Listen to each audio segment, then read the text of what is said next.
और प्रधानमंत्री आवास पर एक बड़ी और महत्वपूर्ण बैठक जारी है। तस्वीरें आपको दिखाते हैं। प्रधानमंत्री इस बैठक में मौजूद हैं और इसी के साथ आप देख रहे हैं पहलगाम आतंकी हमले के बाद जिस तरीके से लगातार बैठकें हो रही हैं, तीनों सेना के प्रमुख भी इस बैठक का हिस्सा हैं। एनएसए अजीत डोभाल भी इस बैठक में मौजूद हैं। तस्वीरें प्रधानमंत्री आवास से जहां पर यह बड़ी बैठक जारी है, लगातार बैठकें और उसके बाद अब एक्शन को लेकर जो रणनीति तय की जा रही है उसी से जुड़ी ये बड़ी बैठक प्रधानमंत्री नरेंद्र मोदी के आवास पर तीनों सेना के प्रमुख, रक्षा मंत्री और इसके साथ ही एनएसए इस बैठक में मौजूद है। तस्वीरें आपके सामने, जिस बैठक में पहलगाम हमले के बाद जिस तरह से अब आगे क्या एक्शन लिया जाना है, किस तरीके से पाकिस्तान को सबक सिखाना है, इस पर लगातार मंथन किया जा रहा है। कई अहम बैठकें हो चुकी हैं और अभी भी बैठकों का दौर जारी है। उसी से जुड़ी एक्सक्लूसिव तस्वीरें इस वक्त आपके सामने।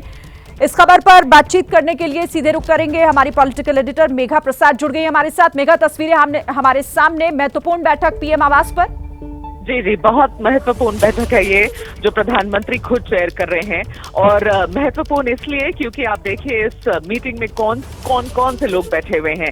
दो वज़ीर बैठे हैं जो कि आपके नेशनल सिक्योरिटी एडवाइजर हैं, आपके तीनों तल के चीफ बैठे हुए हैं, सेना के चीफ हैं, नेवी के चीफ हैं, आपके एयरफोर्स के चीफ हैं, आपके सीडीएस हैं और इनके अलावा रक्षा मंत्री। बस यही आप देख रहे हैं कि जब मीटिंग प्रधानमंत्री किसी भी इंपॉर्टेंट या हाई लेवल की मीटिंग में बैठते हैं तो पीएमओ के अधिकारी उसमें होते हैं। Principal secretary to prime minister वो होते हैं, दो और तीन बड़े अधिकारी होते हैं जैसे पीके मिश्रा जी होते हैं, शक्तिकांत दास जी होते हैं, ये सब होते हैं। लेकिन इस मीटिंग में कोई भी नहीं, सिर्फ भारत की सुरक्षा से जुड़े हुए जितने लोग हैं बस वही आपको इस मीटिंग में दिख रहे हैं, 6 लोग प्रधानमंत्री के अलावा, और बस कोई नहीं।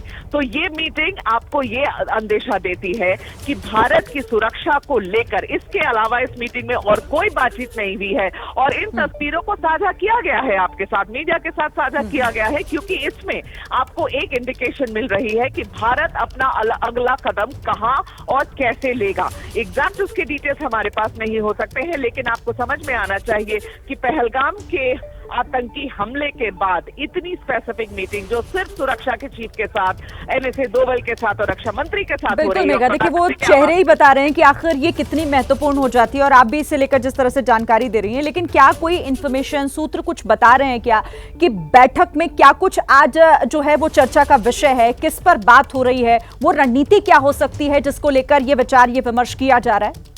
चर्चा के विषय की अगर आप बात करेंगे तो चर्चा की विषय सिर्फ एक है। चर्चा की विषय ये है कि पहलगाम के हमले के बाद पाकिस्तान को किस तरीके से जवाब देना है। और मैंने पहले भी कहा जब इसकी स्टिल पिक्चर्स हमने चलाई थी चैनल पर, और अब भी आपसे कह रही हूँ वापस कि आप हमें ये जानकारी नहीं है कि क्या वो हमले की तैयारी या हमला हो चुका है या हमला प्रोसेस में है या हमला होने वाला है। ऐसा हो सकता है कि ये स्टॉक टेकिंग सिचुएशन है, ये वैसी मीटिंग हो, हमें वो नहीं पता। लेकिन मुद्दा यहाँ पाकिस्तान है और मुद्दा पाकिस्तान को जवाब देना है पहलगाम के अटैक के बाद। बिल्कुल, आप नजर बनाकर रखिएगा। बहुत शुक्रिया मेघा प्रसाद इस तमाम जानकारी के लिए।